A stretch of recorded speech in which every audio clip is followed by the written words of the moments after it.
Question 6. A game is played by tossing an ordinary 6-sided die and an ordinary coin at the same time. The game is won if the uppermost face of the die shows an even number or the uppermost face of the coin shows a tail, or both. What is the probability of winning this game?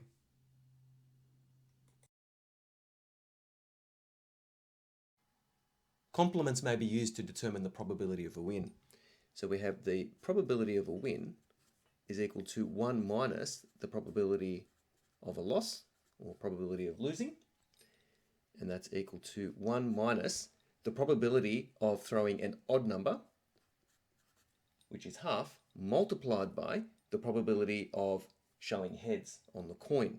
So that's also half, which is equal to 1 minus 1/4, which is equal to 3/4. Therefore, the answer is option C.